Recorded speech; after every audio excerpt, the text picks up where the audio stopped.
దినాం రోడ్ల మీద లక్షల బండ్లు తిరుగుతాయి. పెట్రోల్ పోసినమా కిక్కు కొట్టినమా అంటే ఎల్లకాలం నడుస్తాయా?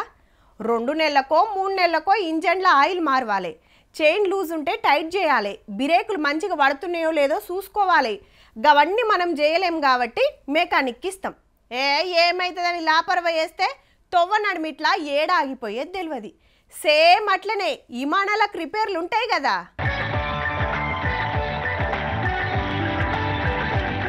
రైట్, పట్నం శంషాబాద్ గాలి మోటార్ డిపోలా ఎయిర్ క్రాఫ్ట్ సర్వీస్ సెంటర్ చాలా అయింది.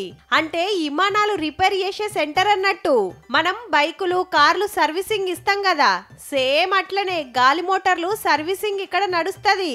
సాఫ్రాన్ అనే కంపెనీలు ఈ సెంటర్ పెట్టిరట. ఢిల్లీకెళ్ళి మోడీ సారు ఆన్లైన్ లో చాలు చేస్తే మన CM Revanth Reddy sir, centre గాలి మోటార్ల మంత్రి రామ్మోహన్ నాయుడు సార్లు వచ్చిండ్రు. ఇన్నొద్దులు బయట దేశాలకెళ్ళి పిలిపించి రిపేర్ చేపించేదట. ఈ కాంచెలి మన తానే వేస్తారు. దేశంలోనే ఫస్ట్ టైం హైదరాబాద్ లా గీ సెంటర్ పెట్టినం. లోకల్ గా ఉద్యోగాలు పెరుగుతాయి. ఆల్రెడీ 1500 విమానాలు కొత్తవి తెస్తున్నాం. ఆటి సర్వీసింగ్ ఈడనే అవుతుందన్నాడు Modi sir. Maintenance, repair and overhaul MRO की सुविधाओं की जरूरतें भी बढ़ रही है. हमारा 85% एमआरओ का काम देश के बाहर होता रहा है. సాఫ్రాన్ కంపెనీకి అన్ని తీర్ల సౌలతులు చేస్తాం. హైదరాబాదు, బెంగళూరు డిఫెన్స్ కారిడార్లు చేయాలని మన సీఎం సారు. ఈ సర్వీస్ సెంటర్ తోటి ఇంజన్ల తయారీ కూడా తగ్గుతుందని గాలి మోటార్ల మంత్రి అనుకొచ్చిండ్రు.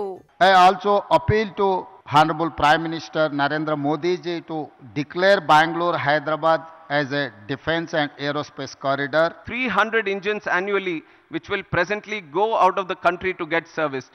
In the process, it will create over 1000 specialized jobs for Indian engineers. మనం బండ్లు నడపాలంటే టైంకు సర్వీసింగ్ ఎంత ముఖ్యమో ఈటికి సుతగంతే.